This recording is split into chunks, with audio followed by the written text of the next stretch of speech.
கர்த்தருடைய வார்த்தை கேட்க போகிறோம். இன்றைய செய்திக்கான நேரம் லூக்கா சுவிசேஷம் 2ஆம் அதிகாரம்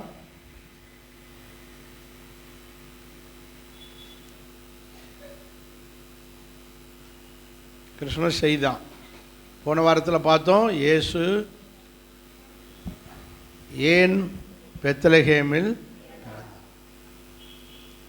இன்றைய செய்தி ஏன் முதல் அவருடைய பிறப்பை மேய்ப்பர்களுக்கு சொன்னார்.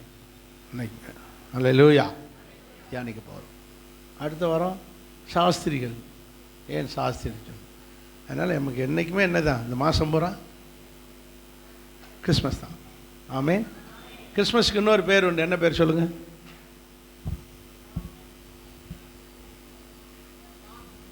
கிறிஸ்மஸ் பண்டிகைக்கு இன்னொரு பேர் உண்டு.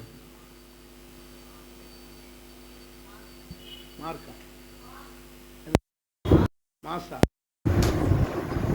கிறிஸ்மஸ் பண்டிகைக்கு இன்னொரு பேர் உண்டு. எத்தனை பேர் தெரியும்? தெரியாது. கிறிஸ்மஸே தெரியாது. கிறிஸ்மஸ்க்கு இன்னொரு பேர் நத்தார். என்ன சொல்லுங்க? என்ன பண்டிகை கேள்விப்பட்டீங்களா? நத்தார் பண்டிகைன்னு பேர். என்ன பண்டிகை? அது உங்களுக்கு கிறிஸ்மஸ் அன்னைக்கு விளக்கி சொல்லுங்க. அல்லேலூயா. கிறிஸ்மஸ் பண்டிகைக்கு இன்னொரு பேர் நத்தார் பண்டிகை. ரொம்ப சரி, முதல்ல வசனத்தை பார்த்துக்கிறோம். 2ஆம் அதிகாரம் 8ஆம் வசனத்தை வாசிப்போம். எல்லாரும் வாசிப்போம். அப்பொழுது அந்த நாட்டிலே மேய்ப்பர்கள் வயல்வெளியில் தங்கி ராத்திரிலே தங்கள் மந்தையை காத்து கொண்டிருக்கிறார்கள். அவ்வேளையிலே கர்த்தருடைய தூதன் அவரிடத்தில் வந்து நின்றான். கர்த்தருடைய மகிமை அவர்களை சுற்றிலும் பிரகாசித்தது. அவர்கள் மிகவும் பயந்தார்கள். தேவதூதன் அவர்களை நோக்கி, பயப்படாதீர்கள், இதோ எல்லா ஜனத்துக்கும் மிகுந்த சந்தோஷத்தை உண்டாக்கும் நற்செய்தியை உங்களுக்கு அறிவிக்கிறேன். இன்று கர்த்தராகிய கிறிஸ்து என்னும் இரட்சகர் உங்களுக்காக நாளில் உள்ளே. நல்ல பிதாவே, இந்த வசனத்துக்காக இந்த வசனத்தின் மூலம் எங்களோடு பேசுகிறார். இந்த வசனத்தின் மூலம் எங்களோடு இடைபடுகிறார்.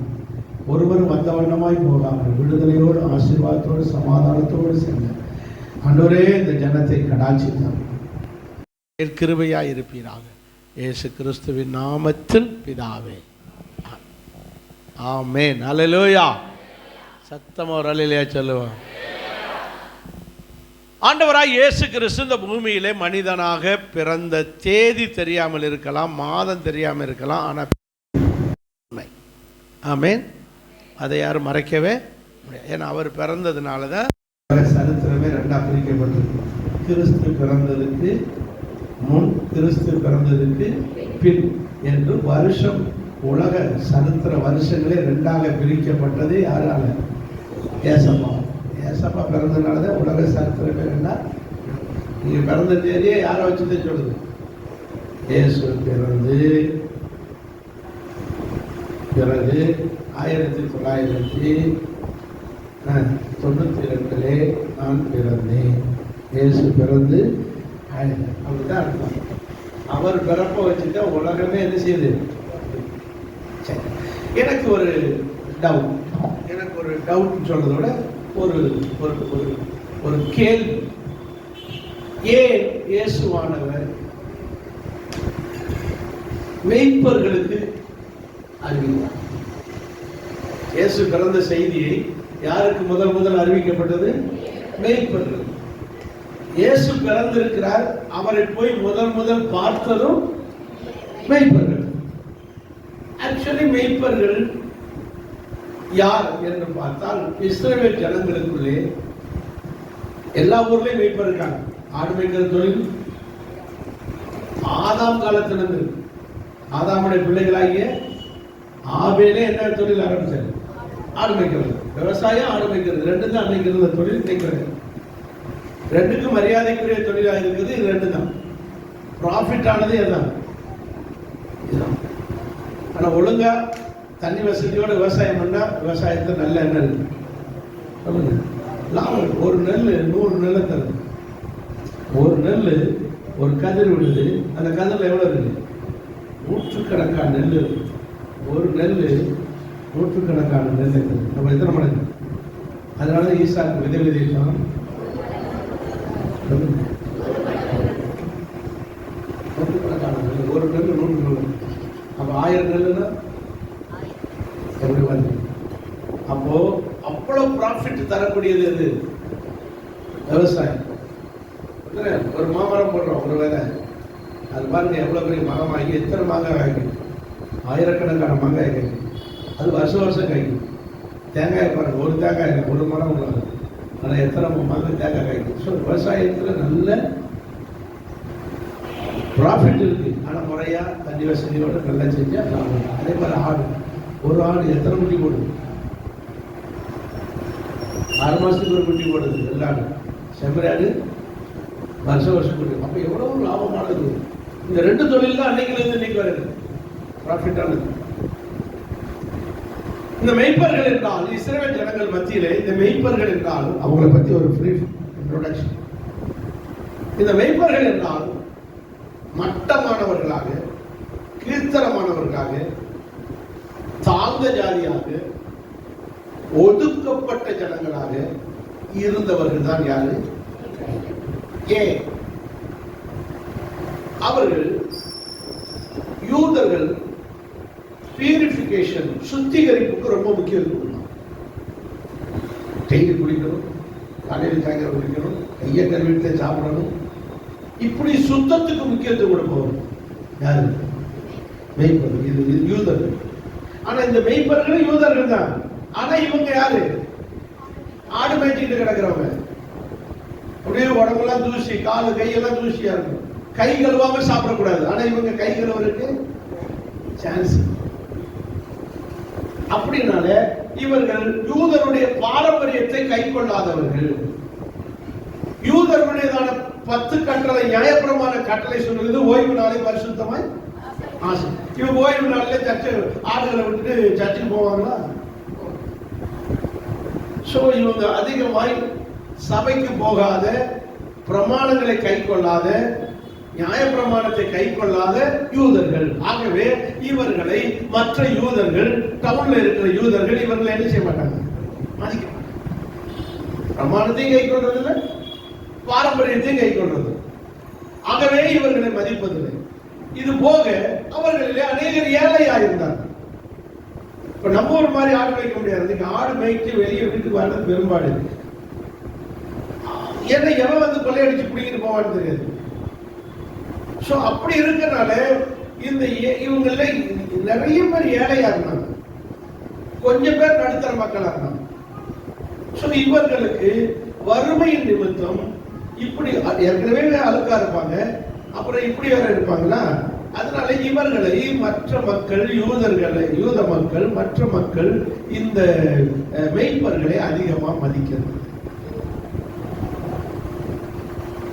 இது போக அவங்களுக்கு படிப்பறிவு இருக்காது. ஃபுல்லா காட்டுல கிடக்கும். காலையில இருந்து காட்டிலேயே இருக்கிறவங்க ஆடுகளோட அதனாலே இவர்களுக்கு படிப்பறிவும் கிடையாது. அடுத்து இந்த யூதர்கள், இந்த மெய்ப்பர்கள்ட்ட உள்ள ஒரு குணம் என்னன்னா பயந்த சுபாவம் உள்ளவர்கள். ஏன் அப்படின்னா இருள், இந்த மாதிரி லைட் வசதி எல்லாம் அந்த காலத்துல இல்லை, இருள். இந்த இருளான நேரங்களில் கொடிய விலங்குகள் வந்து ஆடுகளை திருடிட்டு போகும்.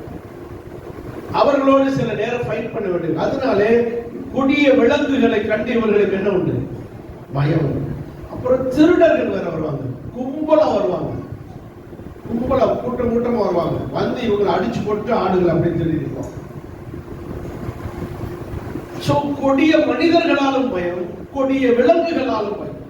சோ இவர்கள் இப்படி ஒரு பயந்த சுபாவம் உள்ள மக்கள் யாரு சொல்லுங்க? இந்த மெய்ப்பர்கள். ஒரு பயந்த சுபாவம் உள்ள மக்கள், பயந்த சுபாவம், படிப்பறிவு இல்லாத மக்கள், அப்புறம் நாகரிகம் இல்லாத மக்கள், அப்புறம் இப்படிப்பட்டதான மக்களை யாரும் மதிப்பதில்லை. மதிக்கப்படாமல் ஒதுக்கப்பட்ட இந்த இனத்தை, ஒதுக்கப்பட்ட இந்த மெய்ப்பர்களுக்கு இயேசு நேசிக்க ஆரம்பித்தார். அல்லேலூயா. தேவன் நேசித்து இந்த மக்களுக்கு போய் நீ என்னை பற்றி முதல்ல சொல்லுன்றார். ரசிப்போமா? ரசிப்போமா? இப்ப என்ன வசனம்? அப்பொழுது அந்த நாட்டிலே மேய்ப்பர்கள் வயல்ல போய் தங்கி ராத்திரியிலே தங்கள் மதியை காத்துக் கொண்டிருந்தார்கள். அவ்வேளையிலே கர்த்தருடைய தூதன் வந்து என்ன நடந்திருக்கு? இயேசு பிறந்துட்டார். இயேசு பிறந்துட்டார். எங்க பிறந்திருக்காரு? பெத்லகேம், எப்ராத்தா என்ற பெத்லகேம். நேற்று போனவர் அதான செய்தி. இயேசு எங்க பிறந்தாரு? எப்ராத்தா என்ற பெத்லகேம். பெத்லகேம்ல ஏன் பிறந்தார்? 3 காரணம் சொன்னார். அப்பம், இயேசு கிறிஸ்து தான் ஜீவ அப்பமாக இருக்கிறதுக்கு அப்பத்தின் வீடாகிய பெத்லகேம்ல பிறந்தார். பலி செலுத்துறதுக்கு ஆடு தேவை, அது தேவ ஆடாக இருக்க வேண்டும் என்பதற்காக எங்க வந்து பிறக்கிறார்? பிறந்தார். அடுத்து தாவீது ஊர்ல பிறக்கணுன்றதுக்காக பெத்லகேம்ல பிறந்தார். 3 ரீசன் தான் இயேசு எங்க பிறக்க காரணம். இப்ப பெத்லகேம்ல பிறக்க வைக்கிறதுக்காகவே நாசரேத்துல இருக்கிற இயேசுவை, நாசரேத்துல வளர்ற நாசரேத்துல இருக்கிற யோசேப்பு மரியாதை எங்க போக வைக்கிறார் ஆண்டவர்? இதுக்காகவே 1ஆம் வசனத்தை வாசிக்க புரியுது. 2:1. அந்நாட்களிலே உலகம் என்றும் குடிமதிப்பு எழுதப்பட வேண்டும் என்று ரோம அரசனாகிய அகஸ்து ராயனால், அப்ப ரோம ராயனாகிய அகஸ்து ராஜன் ஒரு கட்டளை போடுறான். எல்லாரும் அவருடைய சொந்த ஊர்ல போய் உங்கள் பெயர்களை பதிவு செய்யுங்கள். இந்த ரோம அரசாங்கத்துக்கு கீழே எவ்வளவு ஜனங்கள் தான் ஜென்சஸ் இருக்காங்க, ஜனங்க இருக்காங்கன்னு கணக்கெடுக்கணும். ஆகவே இப்போ நம்ம நாட்டில் அந்த பிரச்சனை இருந்துட்டு இருக்கு. எல்லாரும் சென்சஸ் எடுங்கன்னு சொல்லிட்டு இருக்காங்க. இந்தியாவில் எவ்வளவுதான் சென்சஸ் எடுக்கணும், எல்லாரும் அவரவர் ஊருக்கு போங்கன்னு சொன்னாங்க. இப்ப என்ன பிரச்சனை அப்படின்னா,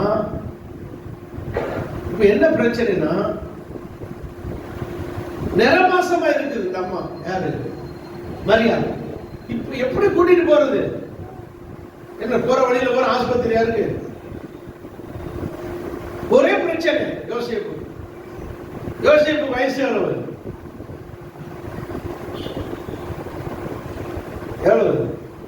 41.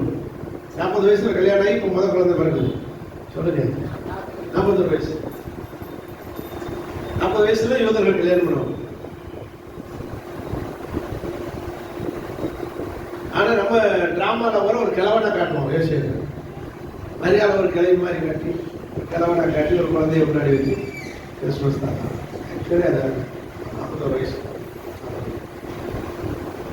இப்பொழுது இயேசு கிறிஸ்து வயிற்றுல இருக்கிறார். மரியாதை வயிற்றுக்குள்ள நிறமாசமா இருக்குது.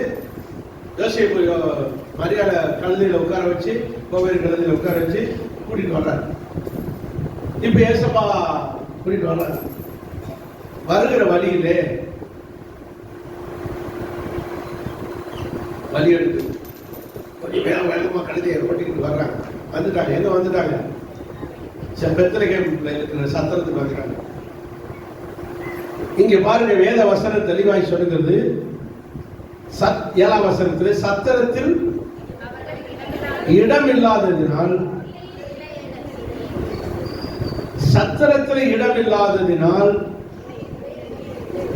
எங்கே பெற்றான்?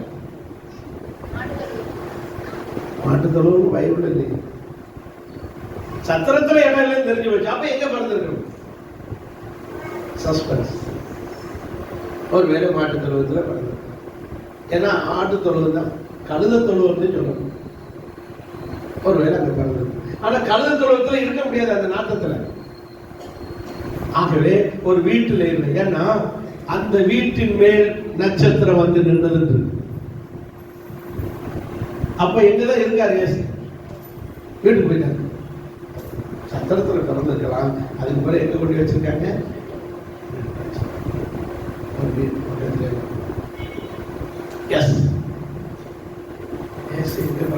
அப்படியே பார்ப்போம். இப்ப இயேசு கிறிஸ்து பிறந்துட்டார். அவர் பிறந்து இருப்பதற்கு என்ன அடையாளம்? 7ஆம் வசனத்துக்கு கடை பிள்ளையை துணிகளிலே சுற்றி முன்னணியிலே கிடத்தினார். சரி, இங்க தூதன் என்ன சொல்றான்? 12ஆம் வசனத்தில் பிள்ளையை துணிகளில் சுற்றி முன்னணியில் கிடத்தி இருக்க காண்பீர்கள், இதுதான் இயேசு பிறந்த இயேசு பிறந்ததற்கு அடையாளம் இயேசுதான் அந்த குழந்தை என்பதற்கு, குழந்தை தான் அந்த இயேசு என்பதற்கு அடையாளம். இப்போ ஏசப்பா பிறந்துட்டாங்க. கர்த்தருடைய தூதன் 9ஆம் வசனத்திலே மேய்ப்பர்கள் இருக்கிற மந்தைகளை காத்துக் கொண்டிருக்கிற வயல்வெளிகளில் இருக்கிறார்கள். அந்த வயல்வெளியிலே போய் கர்த்தருடைய தூதன் நிற்கிறான். எத்தனை தூதன்? எத்தனை தூதன்? கர்த்தருடைய தூதர்கள் சொல்லிக்கா தூதன் இருக்காங்க. தூதன் வந்து நின்றான். தூதன் வந்து நின்ற உடனே மகிமை பிரகாசித்தது. லைட் போட்ட மாதிரி லைட்டை கண்ட உடனே, வெளிச்சத்தை கண்ட உடனே கூடாரத்துக்குள்ளே ஒளிஞ்சு அதன் குளிருக்காக கூடாரத்தில் படுத்து கிடந்த மேய்ப்பர்கள் பயந்து வெளியே வர்றாங்க. பிரைட்டா இருக்கு வெளிச்சம், அப்படியே டியூப் லைட் தெருலைட் போட்ட மாதிரி இருக்கு. ஒரு தூதர் நிக்கிறான். என்னடா அது, புது ஆளா தெரியுது. திருட்டு போயில இருட்டுக்குள்ள வருவாங்க ஆட திருட. இந்த ஆளு லைட் போட்டுக்கிட்டு ஆட திருட வந்திருக்காரு. வித்தியாசமா இருக்கு. இது மனுஷனா? இது யாரு? எதுக்கு இந்த ஆளு வந்தாரு? லைட் இவ்வளவு பெரிய வெளிச்சம் அடிக்குது என்று இவர்கள் கன்ஃபியூஸ் ஆகி குழப்பத்திலே பயப்படுகிறாங்க. வேதம் சொல்லுகிறது மிகவும் 9ஆம் வசனத்துடைய கடைசி பாருங்க, அவர்கள் வெளிச்சத்தை பார்த்து பயப்படுகிறார்கள். ஏன் பயப்படணும்? திருடனா, மனுஷனா, கொள்ளக்காரனா, யாரையா இருந்தாலும்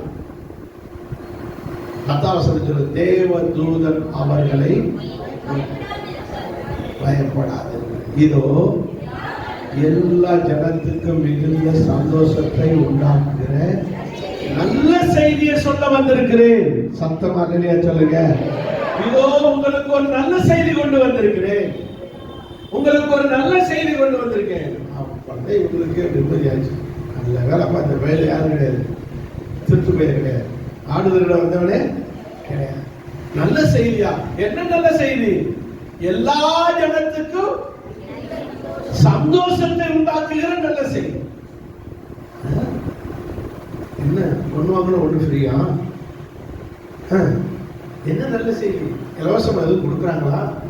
என்ன நல்ல செய்தி? அப்படித்தானே இருக்கு. நல்ல செய்தி அதானே, எல்லாரும் இலவசமாய் வந்து பெற்றுக்கொள்ளுங்கள் அப்படின்னா நல்ல செய்தி.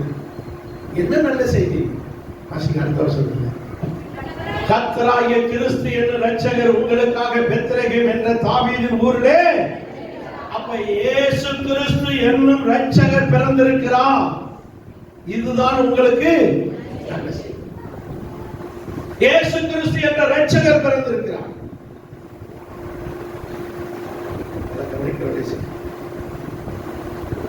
இந்த நற்செய்தியை ஊர்ல படிச்சவங்க, நாகரிகமானவங்க, பண்பாளர்கள், உயர்ந்தவர்கள் எத்தனை பேர் இருக்கிறார்கள், அவர்களுக்கெல்லாம் சொல்லாமல் ஊர்ல நல்லவனே கிடையாதா? ஊர்ல எவ்வளவு நல்லவங்க இருப்பாங்க, எவ்வளவு படிச்சவங்க இருப்பாங்க, எவ்வளவு அறிவாளி இருக்க, எவ்வளவு பணக்காரங்க, பிரபுக்கள் இருப்பாங்க. அவங்களுக்கெல்லாம் சொல்லாம சமுதாயத்துல ஒதுக்கப்பட்டு நாகரிகம் இல்லாம, படிப்பறிவு இல்லாம, நாகரிகம் இல்லாம, அன்டச்சபிலிட்டியா அப்படியே ஆடு மாடுகளோடு வாழ்ந்துகிட்டு இருக்கிற ஒரு பயந்த சுபாவம் உள்ள இந்த மக்களுக்கு போய் ஏன் சொல்றாங்க? என்னைக்கு இந்த சமுதாயம் உங்களை வெறுக்குதோ, ஒதுக்குதோ, உங்களை மட்டமா நினைக்குதோ, உங்களை இயேசு நேசிக்கிறார். ஆமென், ஆமென். உங்களுடைய குறைகளை சொல்லி, உங்களுடைய காரியத்தை சொல்லி, உங்களை படிப்பு இல்லை, அறிவு இல்லை, திறமை இல்லை, அழகு இல்லை, அந்தஸ்து இல்லை, என்னத்தையா சொல்லி உங்களை ஒதுக்க இயேசு நேசிக்கிறார். ஆமென். ஒரு தாயின் தகப்பன் உன்னை கைவிட்டாலும், தாயின் தகப்பன் உன்னை ஒதுக்கி வச்சாலும், கூட பிறந்தவங்களா உன்ட வசதி இல்லைன்னு ஒதுக்கி வச்சாலும், என் இயேசு நேசிக்கிறவரா, என் இயேசு சேர்த்துக் கொள்ளுகிறவராய், என் தேவன் உங்களை உயர்த்துகிறவராய் இருக்கிறார். அல்லேலூயா. இந்த மட்டமா நினைக்கப்பட்ட மெய்ப்பர்களை என் இயேசு நேசித்தார். அதனாலதான் தூதனை எங்க நேரம் அனுப்புனாரு? ஊருக்குள்ள அனுப்பாம வயல்வெளியில போய் சமுதாயத்தினர் ஒதுக்கப்பட்டு காட்டுக்குள்ளே கிடக்குது ஆடுகளோட வாழ்ந்துட்டு அவங்க யார் வெறுக்கிறாங்களோ இயேசு நேசிக்கலாம். அவனை யாரும் ஒரு வசதியிலிருந்து ஒதுக்கலாம், ஆனால் இயேசு நேசிக்கலாம். அதுதான் கிறிஸ்துமஸ். உங்களை நேசிப்பதே கிறிஸ்துமஸ். உங்களை தேடி வந்தாரே அதுதான் கிறிஸ்துமஸ். அல்லேலூயா. சர்ச்சுக்கு வரும்போது எப்படி இருந்தோம்? நோயாளியா இருந்தோம், கடன்காரனா இருந்தோம், வியாதிக்காரனா இருந்தோம், படிப்பறிவு இல்லை, வசதி இல்லைன்னு நம்மளை ஒதுக்கி வச்சாங்க. ஏசு நம்மளை தேடி வந்து கொண்டு வந்த சபையில உட்கார வச்சாரு. அதுதான் கிறிஸ்துமஸ்.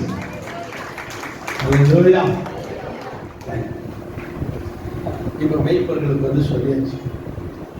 மெய்ப்பர்களுக்கு சொல்றாரு, தூதன் சொல்றாரு, ஏப்பா தாவீது ஊர்ல பிறந்திருக்காரு, எந்த வீட்டுல பிறந்திருக்காருன்னு சொல்லலையே, எந்த இடம் சொல்லலையே, என்ன அடையாளம்? அதுக்கு அவர் சொல்றாரு 12வது பிள்ளையை, பிறந்த பிள்ளையை துணிகளை வச்சு சுற்றி குளிர்க்காக முன்னணையில மடியில முன்னாடி கடத்தி வச்சுக்கிட்டு ஒருத்தி உட்கார்ந்துக்கிட்டு இருப்பான், கண்ணத்துல கையை வச்சுக்கிட்டு. அப்படிலாம் எங்க இருக்கு பாஸ்டர்? இருக்கு, 20ஆம் வசனத்தை பாருங்க.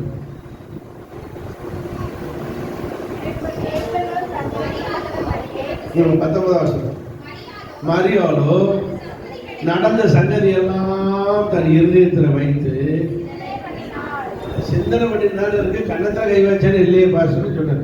சும்மா எப்படி செஞ்சிருப்பா, கொஞ்சம் கண்ணத்துல என்ன செய்யுது, என்னடா இப்படி வந்து பிறக்கும் போது இப்படி ஆகி இப்படி ஆகி இப்படி ஆகி இப்படி ஆகி போச்சேன்னு முன்னாடி குழந்தைய படுத்த போட்டுக்கிட்டு, அப்படித்தானே குழந்தைய முன்னணியில வச்சுக்கிட்டு கண்ணத்துல கையை வச்சுக்கிட்டு, அமிர்த காரணத்தை நானே அறிய.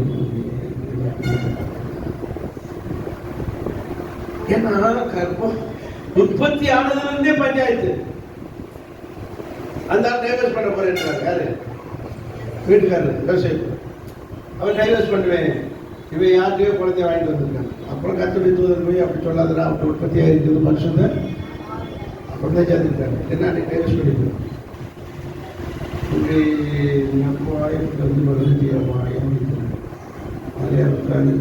வந்தாலும் வீட்டுக்கு வர்றதுக்குள்ள பிறந்து இப்படி சத்திரத்தில் கூட இடம் இப்படியே குழந்தைய பார்த்து பார்த்து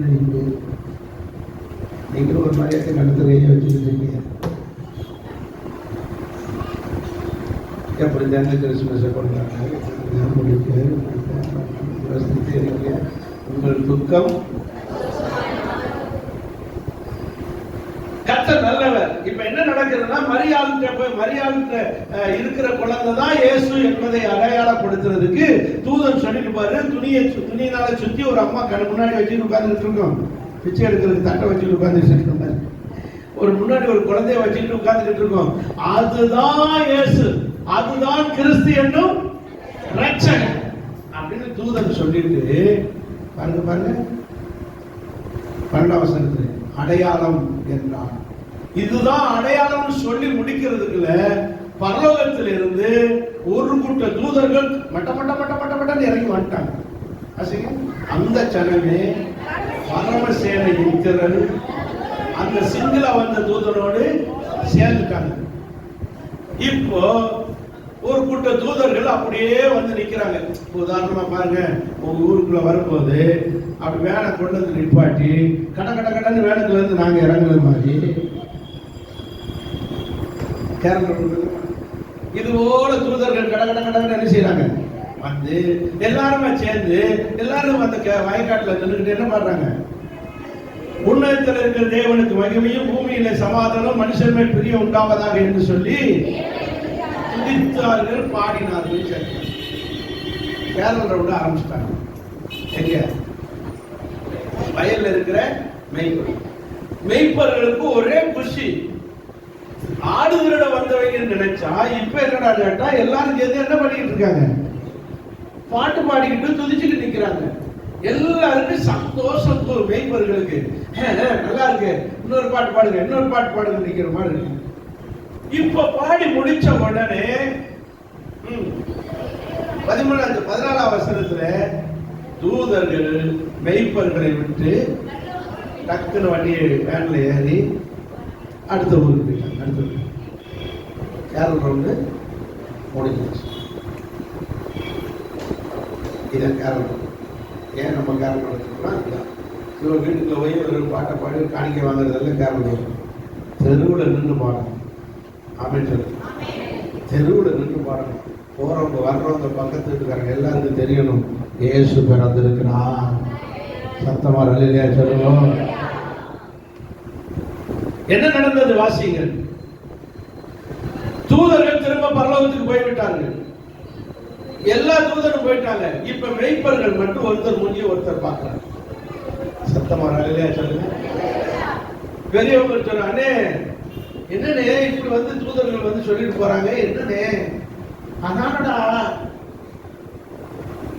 பெத்லகேம்ல தாவீது ஊர்ல இயேசு பிறந்திருக்காரு, கிறிஸ்து பிறந்திருக்காருன்னு சொல்லிட்டு போறாங்க. என்ன செய்யலாம்? வாசிங்க 16 வசனத்துல 15 வசனத்துல. மெய்ப்பர்கள் ஒருவரை ஒருவர் நோக்கி தாம் பெத்லகேம் ஊருக்கு போய் இந்த தூதர்கள் நடந்ததெல்லாம் நமக்கு சொல்லியிருக்காங்களே, நடந்ததாக நமக்கு அறிவிக்கப்பட்ட இந்த காரியத்தை மாதிரியா போய் பார்த்துருமா? யாரு கூப்பிடுறா? ஒரு மெய்ப்பர்களுக்கு. சரி அண்ணே நானும் வரேனே, சித்தப்பு நானும் வரேன், மாமா நானும் வரேன். மெய்ப்பர்கள் ஒருவருக்கு ஒருவர் பேசி ஒரு ஒரு முடிவு எடுக்கிறார்கள். என்ன முடிவு? தூதர்களால் நமக்கு சொல்லப்பட்ட காரியத்தை நாம் போய் என்ன செஞ்சுட்டு வருவோம், பார்ப்போம். சத்தமா நிலையிலே சொல்லுங்க. இந்த முடிவு, இந்த டிசிஷன் அவர்கள் வாழ்க்கையை உயர்த்த போகிறது. ஆமென். ஒரு மனுஷனுக்கு முடிவு தான் ரொம்ப முக்கியம். இந்த டிசிஷன் தான் முக்கியம். எந்த வயசுல என்ன செய்யணும், எப்படி இருக்கணும், எப்படி படிக்கணும், எதை படிக்கணும், என்ன படிக்கணும் என்று நாம் எடுக்கிற சில டிசிஷன், அந்த தீர்மானங்கள், அந்த முடிவுகள் நம்மளை உயர்த்தக்கூடியதாக இருக்கிறது. மற்ற சொல்லுவா, அண்ணே ஆடுகளை விட்டுட்டு போனா எவ்வளவு திருட்டு போய் வந்து திருடிட்டு போயிடுவானே, அல்லது ஏதாவது கொடிய விலங்குகள் வந்து ஏதாவது அடிச்சுட்டு போயிருவேன், கடக்கட்டும்டா. ஆடு கிடந்த ஒரு நாளைக்கு கிடக்கட்டும், வாங்க நம்ம போய் எல்லாருமே பார்த்து வந்துடுவோம். அப்போ ஒரு பக்கம் நஷ்டம், ஒரு பக்கம் ஆபத்து, தான் வளர்த்த ஆடுகளுக்கு ஆபத்து. ஆனாலும் ஆடுகளை விட்டுட்டு ஒரு தீர்மானம் எடுக்கிறார்கள், ஆடுகள் கிடக்கட்டும், நம்ம போய் அந்த குழந்தைய. எத்தனை பேர் புரியுது? சில தீர்மானம் நாம் விக்கிரகத்துக்கு கூப்பிட்டு, சொந்த பந்தம் கூட பிறந்ததெல்லாம் இந்துக்கள் விக்கிரகத்தை கும்பிடுறாங்க. அந்த நேரம் எடுத்த மாதிரி ஒரு டிசிஷன், இந்த இயேசுவை கும்பிட்டு பார்ப்போம், இந்த இயேசுவை தொடர்ந்து கும்பிட சர்ச்சுக்கு போவோம். அன்னைக்கு எடுத்த முடிவு இன்னைக்கு உங்களுக்கு நிம்மதியை தந்திருக்கிறது. அன்னைக்கு எடுத்த முடிவு இன்னைக்கு உங்களுக்கு ஒரு ஆசீர்வாதத்தை தந்திருக்கிறது. அன்னைக்கு எடுத்த தீர்மானம் இன்னைக்கு உங்களை உயர்த்தி வைத்திருக்கிறது. Amen. Right time, right decision. சரியான நேரத்திலே சரியான தீர்மானம் எடுக்க வேண்டும். அதுதான் நம்மளை உயர்த்தும். பிளஸ் 2 எக்ஸாம், பிராக்டிக்கல் எக்ஸாம் நடந்துகிட்டு இருக்கு. மார்ச்ல பிராக்டிக்கல் எக்ஸாம் ப்ரிப்பேர் பண்ணிட்டு எல்லாம் இருக்க வேண்டிய நேரத்துல நான் போய் பைபிள் காலேஜுக்கு என்ன நடந்துக்கிட்டு இருக்கேன், போட்டோ எடுக்க போயிருக்கேன். ஸ்டூடெண்ட் என் ஃப்ரெண்டு கேட்கறான், எங்கடா போறேன்னு. ஸ்கூலுக்கு நீங்க படிக்கணும், டியூஷன் போயிட்டு இருக்க, நீங்க எங்க போற அப்படின்னா, ஒரு போட்டோ எடுக்க வேண்டியிருக்கிற அவசரம். என்ன போட்டோ? எதுக்கு? இந்த மாதிரி ஒரு பைபிள் காலேஜ் அப்ளிகேஷன்.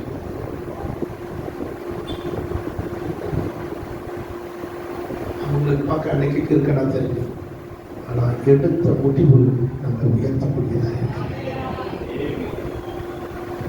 ராஜாவுடைய அரண்மனையில வேலை செய்ய வேலைக்காரர்கள் தேவை. 120 தேசத்துல இருக்கிற பாபிலோனிய சாம்ராஜ்யத்துல 120 தேசத்துல இருக்கிற நல்ல வாலிபனான, அழகான, அறிவான, திறமையான வாலிபர்கள் செலக்ட் பண்ணிடுச்சு. நிறைய வாலிபர்கள் வந்துட்டாங்க. இதுல யாரை செலக்ட் பண்ணலாம்னு வரும்போது இவர்கள் எல்லாருக்கும் ஒரு 10 நாள் டைம் கொடுக்கப்படுகிறது. எல்லாருக்கும் நல்ல சாப்பாடு. வேதம் சொல்லுகிறது, ராஜாவின் போஜனத்தை எல்லாருக்கும் கொடுக்கப்படுகிறது. முதல் நாளே தட்டை பார்த்தாரு, பிரியாணியா இருந்துச்சு. அப்படியே பெரிய பெரிய பீஸ் மட்டன் பீஸ் கிடக்கு. பார்த்த உடனே வயிற்ற கலக்கிருச்சு. யாருக்கு? தானியலுக்கு. தானியல் ஒரு முடிவு எடுக்கிறார், வேண்டவே வேண்டாம், இது ஒருவேளை விக்கிரகத்துக்கு படைச்ச மட்டனா இருந்தா என் ஆண்டவர் என்னை அடிப்பார், அது நான் தேவனுடைய பிரமாணத்தை மீறின செயலா இருக்கும். ஆகவே எனக்கு பிரியாணியா இருந்தாலும் பரவாயில்ல, மட்டனா இருந்தாலும் பரவாயில்ல, சிக்கனா இருந்தாலும் பரவாயில்ல, எனக்கு இந்த என்பியே வேண்டாம். தானியேல் ராஜாவின் போஜனத்தினாலும் ஒன்று எடுத்துல, ராஜாவின் போஜனத்தினாலும் அவர் பானம் பண்ண திராட்சை ரசத்தினால் தன்னை தீர்த்துப்படுத்தலாகாது என்று, அந்த போஜனத்தினால் நான் தீர்த்துப்படுத்தலாகாது என்று யாரு சொல்லிக் கொடுக்கல? தன் இருதயத்தில் தானே ஒரு தீர்மானம் பண்ணிக்கொண்டு, சொல்லுங்க, தன் இருதயத்தில் தானே ஒரு தீர்மானம், டிசிஷன் எடுக்கிறான். That determination, that தீர்மானம் அவனை அந்த தானியேலுடையதான பாபிலோனிய சாம்ராஜ்யத்திலேயே பெரிய மனுஷனாக உயர்த்தியது.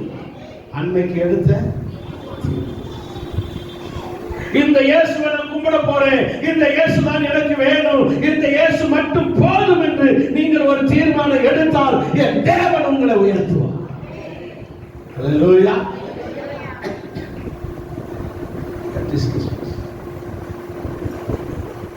தீர்மானம் தான் முக்கியம். அன்னைக்கு 17 வயசுல எடுத்த தீர்மானம் இன்னைக்கு கர்த்தர் உயர்த்தி வச்சிருக்கார்.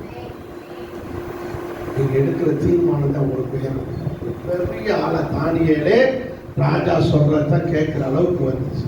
ஒரு அடிமையாக வேலைக்காரனாக போன வாலிபனுக்கு ராஜாவே சொல்ற அளவுக்கு கர்த்தர் உயர்த்தினார்.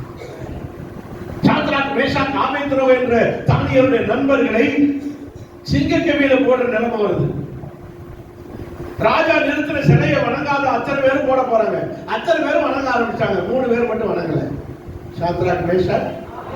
என்ன காரணம்? அவர்கள் தேவனுக்காக பரிசுத்தமாய் வாழணும். எந்த விக்கிரத்தை வணங்கக்கூடாது என்று வேதம் சொல்லுகிறபடியால் நாங்கள் சிலையை வணங்க மாட்டோம் என்று நிமிர்ந்து நிற்கிறார்கள். பொழுது ராஜா சொல்லுகிறான், நான் சொல்லுகிற கட்டளையை மீறி நீங்கள் வணங்காமல் இருந்தால் உங்களை தூக்கி இந்த அக்கினிகளை போடுவேன் என்று சொல்றான். இந்த 3 பேர் என்ன செய்யறாங்க? முடிவெடுக்கிறாங்க.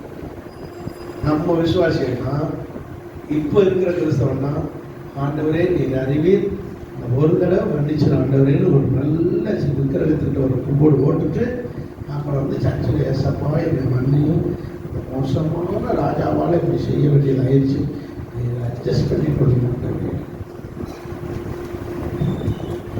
ஆனால் இந்த 3 பேர் எடுத்தாங்க பாருங்க ஒரு தீர்மானம். அந்த தீர்மானம் அந்த பாபிலோன் சாம்ராஜ்யம் முழுவதும் பரவினது. என்ன தீர்மானம்? ராஜாவே, நீ நிறுத்தின சிலையை நான் என்ன செய்ய மாட்டேன், வணங்க மாட்டேன். என்னை தூக்கி எங்கள் 3 பேரையும் இந்த அக்னிகளை போட்டாலும் பரவாயில்ல, நாங்கள் வணங்க மாட்டோம்னு ஒரு தீர்மானம் எடுக்கிறாங்க பாருங்க 3 பேர். அப்பொழுது ராஜா சொல்றே, உங்களுக்கு இந்த தீயை கொஞ்சம் பாருங்க, அக்னி 7 மடங்கு கூடுங்கடா, அக்னி 7 மடங்கு கூடுது. இந்த அக்னி மட்டுமல்ல, வான உயரத்துக்கு அக்னி வந்தாலும் சரி நாங்க வணங்க மாட்டோம். நாங்கள் ஆராதிக்கிற தேவன் இந்த அக்னிக்கு எங்களை தப்புவிக்க வல்லவர். ஒருவேளை தப்புவிக்காமல் போனாலும் பரவாயில்ல, நாங்கள் பரலோகத்துக்கு நேரடியாக சீக்கிரம் போகணும். எடுக்கிறாங்க பாருங்க தீர்மானம். இந்த இயேசுவை நம்பி வாழ்றேன், இந்த இயேசு என்னை விடுவித்தாலும் சரி விடுவிக்காமல் போனாலும் சரி, இந்த இயேசு என்னை உயர்த்தினாலும் சரி, என் பிள்ளைகளை ஆசீர்வதித்தாலும் சரி ஆசீர்வதிக்காம போனாலும் சரி, எனக்கு இயேசு தான் வேணும், இயேசு போதும் என்று ஒரு தீர்மானம் எடுத்து பாருங்கள். உங்கள் குடும்பத்தை, உங்கள் பிள்ளைகளை என் கர்த்தர் உயர்த்துவார். ஆமென். The decision is very important. நகோமி தன் புருஷனையும் தன்னுடைய 2 வாலிப பிள்ளைகளை கூட்டிட்டு மோவாப் தேசத்துக்கு போயிட்டான். போனவன் ஒழுங்கா பஞ்சம் முடிச்சுன்னு திரும்ப வந்திருக்கோன்னா தன் பிள்ளைகளுக்கு ஒழுங்கா கிறிஸ்தவ பிள்ளை பார்த்து சர்ச்சுக்கில் எப்படி பிள்ளைய கிடக்கு உன்னை பார்த்து கட்டி வைக்க வேண்டாம். இந்த நகோமி பண்ண அநியாயம். மோவாபிய பிள்ளைகளை 2 பிள்ளைகள் என்னத்தையோ கத்திருக்கிறவே நல்ல பிள்ளைகளை அமைஞ்சு வச்சு இந்து பிள்ளைகளாக இருந்தாலும் இந்து பிள்ளைகளை பிடிச்சி கட்டி வச்சுட்டான். யாருக்கு? தன் மகனாகிய கில்லியோனுக்கும் மக்களும். அதான் மக்கு மாதிரி இருக்குங்க. ஒன்றுமே கேட்டாலும் பதில் சொல்ல தெரியாம மக்கு மாதிரி முடிக்கணும் பார்த்தீங்களா? இப்படித்தான் அவனை முடிச்சாங்க. யாரு? மக்களும். கில்லியோன்னு கில்லுனாலும் ஒரு சூடு சொல்ல வராது. கில்லி பார்த்தேன் வழியே இல்லை. அதான் கில்லியும் மக்கு மாதிரி உட்காந்துருக்கு மக்களும். இந்த மரப்பாடியில் இருந்து வேற அல்ல நகமுடைய 2 பையங்க 2 பையன்லேருந்து 2 பிள்ளைகளை பார்த்து மோவாபிய பிள்ளைகளை கட்டி வச்சாங்க. ஒரு வால் எத்தனை பேர் 20 பேர் வைக்கிறீங்க சொல்ல வேண்டுமா? என்ன பேர்? 2 மருமக்களை மாற பிடிச்சி என்ன செஞ்சாரு? கல்யாணம் முடிச்சு அவங்க தான் குழந்தை இல்லை, 2 பேருக்கும் பிள்ளை இல்லை. மயங்க 2 பேருக்கு கொள்ளையில் வந்து கொரோனா வந்து சேர்த்தாங்களே நம்ம தெரியல. 2 பேரும் மொத்தமாக தமக்கு போயிட்டீங்க. அது நகோமியுடைய 2 பையங்களும் செத்து போயிட்டாங்க. புருஷன் ஏற்கனவே போச்சு. ஆக மொத்தம் இப்ப 3, ஒரு வயசான விதவை, 2 இளம் விதவை, 3 ஒருத்தர் மூஞ்சி ஒருத்தர் பார்த்துக்கிட்டு இருக்காங்க.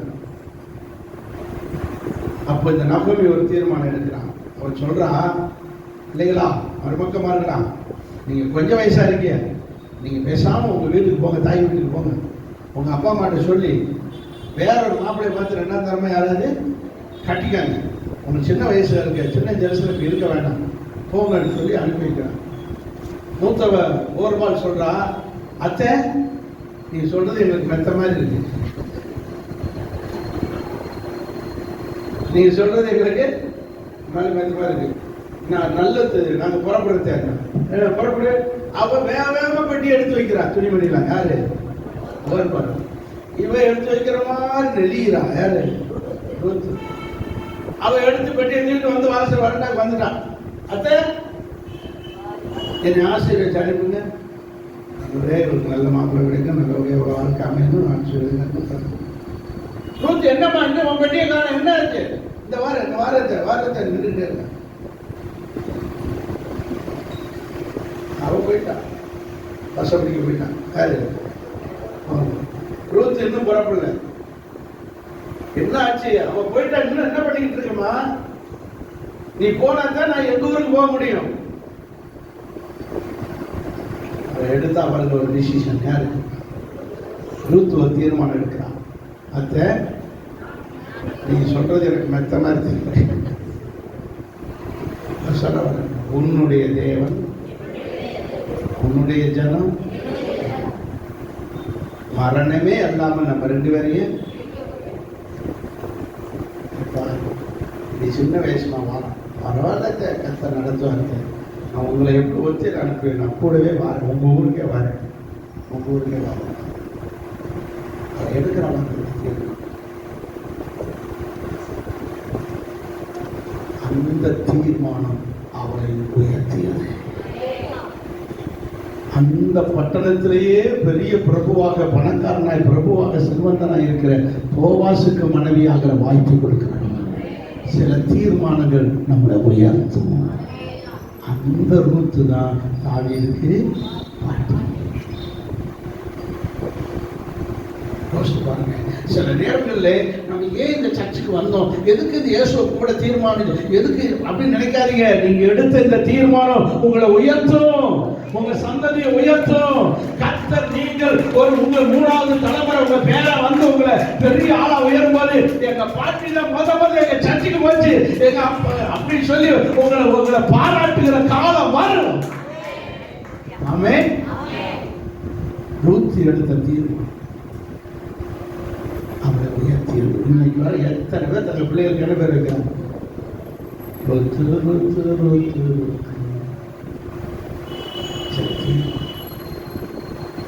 இந்த வேட்பர்கள் ஒரு தீர்மானம் எடுக்கிறார்கள். என்ன வந்தாலும் சரி, ஆடுகள் ஏற்கனவே கண்டாலும் நாம் போய் பார்த்துட்டு தான் வருவோம். யாரை பார்க்க? பிறந்திருக்கிற இயேசு, பெத்லகேமிலே பிறந்திருக்கிற இயேசுவை நாங்கள் பார்ப்போம் அப்படின்னு சொல்லி ஒரு தீர்மானத்தோடு இந்த ஆடுகள், மேய்ப்பர்கள் எல்லாம் ஆடுகளை வச்சுட்டு போறாங்க. எனக்கு இதே சின்ன பேரு ராமுழுவது மீன் பிடிச்சு ஒரு மீனுமே கிடைக்கல. அவங்க தம்பி அந்திரேயா, அங்கிட்டு யாக்கோபு, அவன் தம்பி யோவான், 4 பேர் ஒரு ஊருக்காரங்க, கப்பனூருக்காரங்க. ஆடு மேய்க்க இது மீன் பிடிக்கிறாங்க. ராத்திரி ஒரு மீன் கிடைக்கிறது.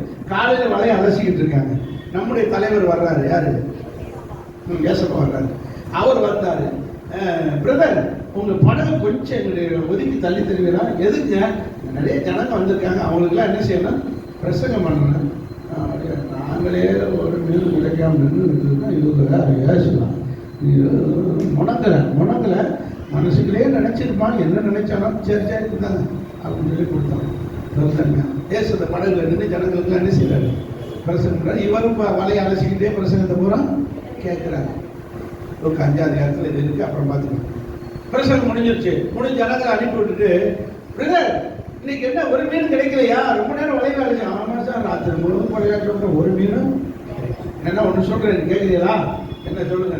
இப்ப கொண்டு வாங்க பிரதர் படகை, நீங்க வலையை போட்டு பாருங்க, உங்களுக்கு நிறைய மீன் கிடைக்கலாம். அப்புறம் என்ன சொல்லுங்க. பகல்ல ராத்திரிலே மீன் மேல மேல வரும், பகல் கூட மீன் கீழே வரும். ராத்திரிலே மீன் பிடிக்க முடியல, இந்த பகல்ல எந்த மீன் வரும்? போட்டு பாருங்க, நான் சொல்றதை பற்றி கேளுங்க. சரி, ஆகிலும் வார்த்தையின்படியே செய்கிறோம்னு பேதுரு போய் வலைய போடுறாரு. மீன் நிறைய படகு நிறைய வந்துச்சு. குஷி தாங்க முடியல, சந்தோஷம் வந்தேன். நான் சொன்னபடியே உங்களுக்கு என்ன வந்துச்சு சொல்லுங்க? மீன் கிடைச்சதா? ஆமாம் சார். சரி, அவனை சொல்றேன், நீங்க கேட்பீங்களா? சொல்லுங்க. எனக்கு மீன் கிடைச்சிருச்சே, என்ன சொன்னாலும் செய்வேன். யாரு?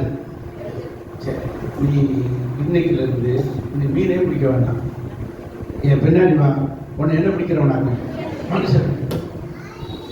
திடீர்னு தொழிலை மாற்ற சொல்றாரு. நீங்க மாத்துவீங்களா? நீங்க தொழிலை திடீர்னு மாத்துவீங்களா? தொழிலை திடீர்னு மாத்துவீங்களா? தச்சு வேலை செய்யறவன நீ கல்லு வேலைக்கு மாறின ஒரே ஆசாரி தொழிலையே மாற்ற மாட்டேங்கிறாங்க. தங்க வேலை செய்யறவங்க செய்வாங்களா? ஏன்னா அவங்க எதுல பழகி இருக்காங்களோ அந்த தொழிலை செய்ய முடியும். நம்ம திடீர்னு ஒரு தொழில ஒரே சொன்னதுக்கு அப்படி இருக்காங்க. ஏன்னா அது எதுல பழகிறாங்களோ அதற்கு பிறகு அந்த வேற தொழில் வரவே முடியல. எங்க வீட்டுல அப்படிதான் விவசாயம் நஷ்டம் வருதுப்பா, பேசாம வியாபாரம் பண்ணுவோம். போங்கடா போங்க, இன்னைக்கு இல்லாட்ட நாளைக்கு விளையுமா எங்க அப்பா சொல்லுவாங்க. அவங்களால தொழிலை திடீர்னு மாற்றவே முடியாது. இப்ப இயேசு சொல்றாரு, நீ மீன் பிடிக்க வேண்டாம், இனிமே நீ பின்னாடி வா, உன்னை யார் ஆக்குவேன்? மீனை பிடிச்சா லாபம் கிடைக்கும், இந்த மனுஷனை பிடிச்சி என்ன கிடைக்கும்? யோசிப்போமா இல்லையா? ஆனால் இந்த நேரம் இயேசு சொன்னபடி அவருக்கு பின்னாடி போறதா வேண்டாம் தீர்மானங்களே. மனைவி பிள்ளைகளா இருக்கு, மாமியார்லாம் இருக்க, காய்ச்சல் கிடந்து சோமாக்கி விட்டுருக்க. யார? மாமியார் இருக்கு, பொண்டாட்டி பிள்ளைகளா இருக்கு. இவர் தீர்மானம் எடுக்கணும். இந்த நேரம் அவர் எடுத்த தீர்மானம் அவனை கர்த்தர் பெரிய ஆளா உயர்த்தி 12 சீஷர்களுக்கு மட்டுமல்ல, புதிய ஏற்பாட்டிலேயே இயேசுவுக்கு அடுத்த இடத்துல உயர்த்தி வச்சார் பாருங்க. அவரை பரலோக ரகசியத்துல வெளிப்படுத்து. அந்த தீர்மானம் உயர்த்தினது யார? போட்டிக்கு நிற்கிறாங்க யாக்கோபும் யோவானும். அம்மா வந்து சொல்லுது, அப்போ யாரு? மகனை எங்க ஊர்ல அப்போன்னு சொல்லுவா, மகனை யார? ஏசப்பாட வந்து சொல்லுது, சித்தி ஆகி சொல்லணும். தம்பி, இந்த எப்போ பார்த்தாலும் இந்த போய் பேதர் பையனையே பக்கத்துல உட்கார வச்சுக்கிறீங்க, நம்ம தம்பி மாற வச்சுக்க அந்த பக்கத்துல. யார? யாக்கோபையும். சித்தி, இந்த மாதிரிலாம் பேசாதீங்க, நாங்க யார்கிட்டையும் எந்த வித்தியாசம் இல்லாம பழகிட்டு இருக்கோம். எதுக்கு எங்களுக்குள்ள இப்படி சண்டை எடுத்து விட வந்திருக்கீங்க? இந்த வேலை வச்சு உங்கள்கிட்ட ஒன்றும் நான் சொல்லலை, பரலோகத்துலையாவது உன் பக்கத்துல தண்ணி மாற உட்காருவிய. அந்த பையன் அந்நியன் தானே, அவனை கொண்டது பக்கத்திலேயே எதுக்கு எடுத்தாலும் வச்சுக்கிறிய. அவன் எடுத்த தீர்மானத்தை உன் பிள்ளை எடுத்தாங்களா இன்னைக்கு? அப்படின்னு சொல்லுங்க. ஏன் பேதரை விட மாட்டேங்குது? தீர்மானம். நீங்கள் தீர்மானம் எடுத்து, நல்ல தீர்மானம் எடுத்து, ஒரு தீர்மானம் எடுத்துருக்க, இன்னைக்குல இருந்து டெய்லி 10 நிமிஷம் முழங்கால் நிற்க போறேன், இன்னைக்குல இருந்து டெய்லி ஒரு அதிகாரம் வாசிக்க போறேன், இன்னைக்குல இருந்து டெய்லி ஒருத்தருக்காக சத்தியம் சொல்ல போறேன். ஒரு தீர்மானம் எடுத்து பாருங்க. அப்படிலாம் சொல்லாதீங்க. சில தீர்மானம் நம்மளை உயர்த்தும். ஆமென். சில தீர்மானங்கள் நம்மளை உயர்த்தும். முழங்கால் நின்று 1 மணி நேரம் நிற்க சொல்லுது. எவ்வளவு நேரம்? ஒரு 10 நிமிஷம். 10 நிமிஷம் முழங்கால நின்று சோதனை சொல்லிப்பாங்க. எப்படி கர்த்தர் உயர்த்துறான்னு அப்புறம் பாருங்க. ஆமென். சில தீர்மானங்கள் தாங்க நம்மளை உயர்த்துவோம். ஆமென். அல்லேலூயா. சரி, இப்ப தீர்மானம் எடுத்தத 16 வசனத்தை பாருங்க. 2 பேரா இருங்க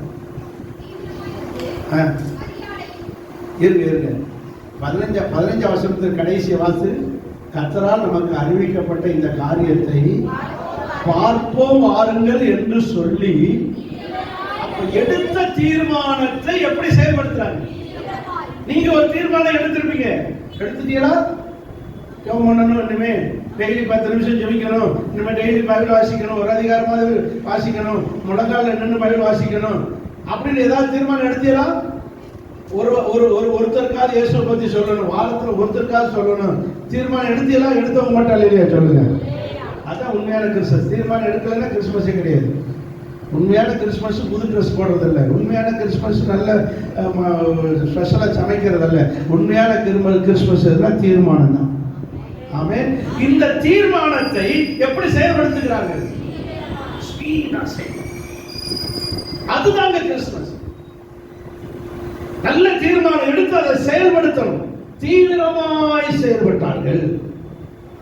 சரி, இப்ப நான் ஒரு முக்கியமான 2வது காரியத்தை சொல்லி முடிக்கிற நேரமாக இருக்கு. 3வது காரியம், முதல்ல பயப்படுகிறவர்களாக இருந்தார்கள்.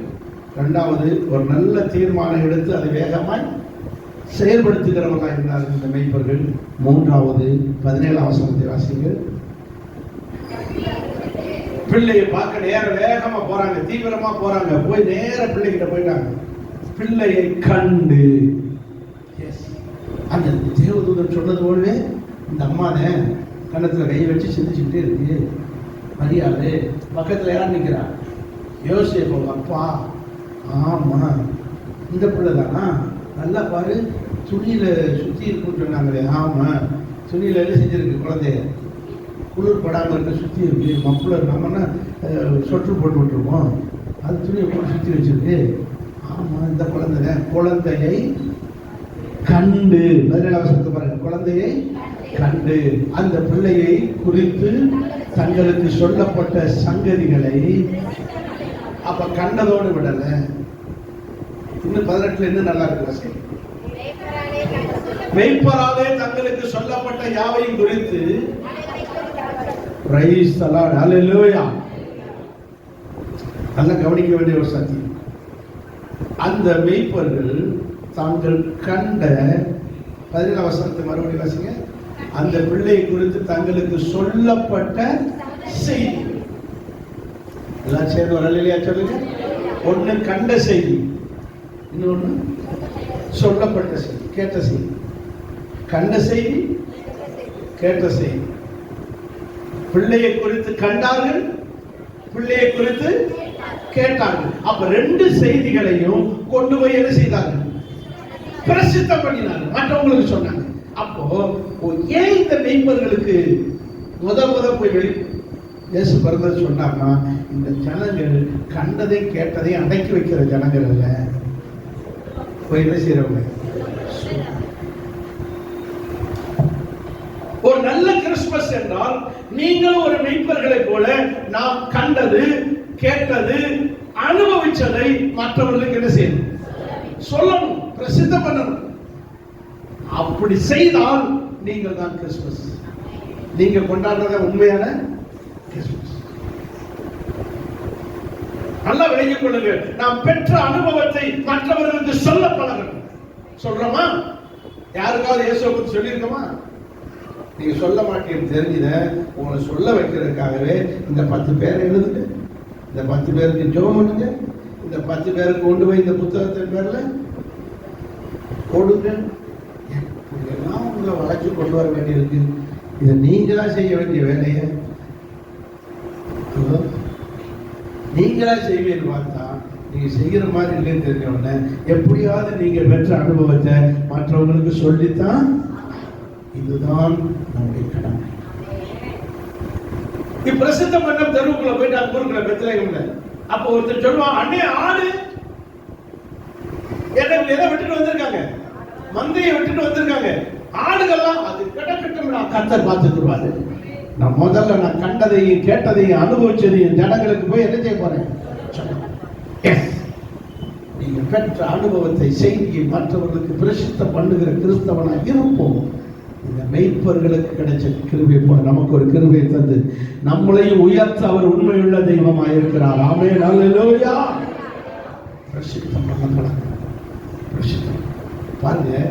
சமாரிய ஸ்திரின்னு ஒரு ஸ்திரீ, யோவான் 4ஆம் அதிகாரம், அது மட்டும் சொல்லி முடிக்கிறேன். யாரு? சமாரிய. அந்த அம்மாவுக்கு ஏற்கனவே 5 கல்யாணம் பண்ணி 5 ஃபெயிலியர். இப்ப யாரை கட்டியிருக்கு? 6வது ஒரு கல்யாணம் பண்ணியிருக்கு. அவரும் முறைப்படி கல்யாணம் பண்ணுங்க. ஆனா அந்த அம்மா என்ன செய்து தண்ணி எடுக்க குடத்தை கொண்டு வந்திருக்கு கிணத்துக்கு. இப்போ நம்ம புரட்சி தலைவர் நம்ம ஏசப்பா என்ன செய்யறாரு? நேரம் எங்க போறாரு? சமரசத்துக்கு தண்ணி அப்படி சீசர் சொல்லுவாரு, சீசர்களா நீங்க இங்கே இருக்க, நான் போய் அந்த அம்மாட்ட போய் தண்ணி குடிச்சிட்டு வரேன் அப்படின்னு சொல்லி தண்ணி வாங்கி குடிக்கிறதுக்காக கிடந்துட்டு வர்றாரு.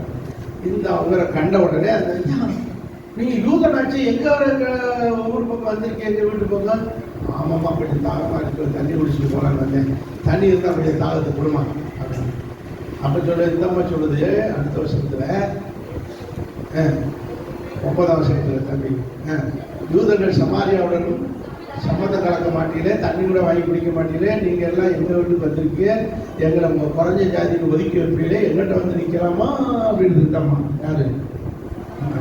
அதுக்கு அவர் சொல்லுவாரு, ஏசு அவருக்கு, நீ தேவனுடைய ஈவையும் கேட்கிறவர், உன்னை தண்ணி கேட்கிற நபர் யாருன்னு தெரிஞ்சுன்னா நீயே நான் கேட்காம தண்ணி கொடுத்துருவேன். என்ன யாருன்னு தெரியுமா உனக்கு? நீ கொடுக்குற தண்ணியை குடிச்சா திரும்ப நான் அந்த ரோட்டை கடற்கரெல்லாம் மறுபடியும் தாகம் எடுத்துடும். ஆனா நான் கொடுக்குற தண்ணியாகி ஜீவ தண்ணீரை குடிச்சா உனக்கு அப்படின்னா என்ன? என்கிட்டயும் என்ன இருக்கு? தண்ணி இருக்கு. என்ன தண்ணி? உயிருள்ள தண்ணி. அது என்ன தண்ணி? ஜீவ தண்ணி. என் தண்ணிட்டு என்ன இருக்கு? உயிருள்ள தண்ணி. இந்த தண்ணியை குடிச்சா உனக்கு ஒரு காலமும். அப்படியா? அப்படி என்ன அப்படி அப்படின்னு சொல்லி கேட்க முடியும். அப்பதான் அவர் சொல்றாரு, எம்மா இங்க வா, நீ வந்து இப்போ இருக்கிற புருஷன் கூட உன் புருஷன் கிடையாது அப்படின்னு சொல்றாரு. ஆமா, நீ போய் உன் புருஷனை இங்க கூட்டிட்டு வாங்குறது அப்படின்னு சொன்ன உடனே அவன் அந்த அம்மா சொல்லுது, எனக்கு புருஷனே இல்லையே அப்படின்னு. எனக்கு புருஷனே, ஆமா அது உண்மைதான், ஏற்கனவே இப்ப இருக்குது உன் புருஷன் கிடையாதுன்னு வண்டாளத்தை பூரா விட்டுரு. ஏற்கனவே நீ 5 கல்யாணம் பண்ணவ, 5 பேர் என்ன சொல்ல 5 புருஷர்கள் உனக்கு இருந்தார்கள், அவங்க எல்லாத்தையும் நீ கழட்டி விட்டுட்ட, இப்போ ஒருத்தரை கட்டியிருக்க, இவனையும் முறையா கட்டல, நீ இப்படி ஒரு ஆள் தான், அதனால நீ எந்த புருஷனை போய் கூட்டு வர போற, அதனால நீ அப்படின்னு. அந்த அம்மா வட வட வட வட வடன்னு ஆடி போச்சு. என்னடா அது, நம்ம வாழ்க்கையில் நடந்த கதையை பூரா இருந்தாலும் குடுகுடுப்புக்காரன் சொன்ன மாதிரி, சோசியக்காரன் சொன்ன மாதிரி அம்புட்டையும் சொல்றாளேன்னு சொல்லி அந்த அம்மாவுக்கு கிட்டு கிட்டு கிட்டு கிட்டு நடுக்கி போச்சு. உடனே ஆண்டவரே நீர் தீர்க்கதரிசி என்று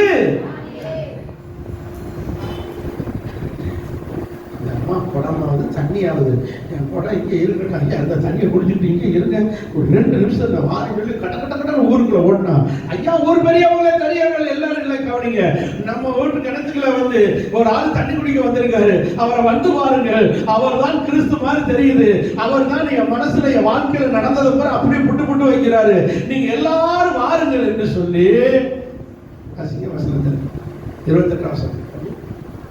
அப்போது அந்த சிறு குடத்தை வச்சுட்டு ஊருக்குள்ள போய் ஜனங்களை நோக்கி, என் வாழ்க்கையில என்னென்ன நடந்து எத்தனை கல்யாணம் முடிச்சு அத்தனை கதையை அந்த ஆள் வந்து பொட்டு பொட்டு வைக்கிறாரு, அவர் கிறிஸ்து தானா என்னன்னு என்னால கண்டுபிடிக்க தெரியல, நீங்க எல்லாரும் வாங்க வாங்கன்னு கூப்பிட்டு வந்து ஊரே வந்துருச்சு.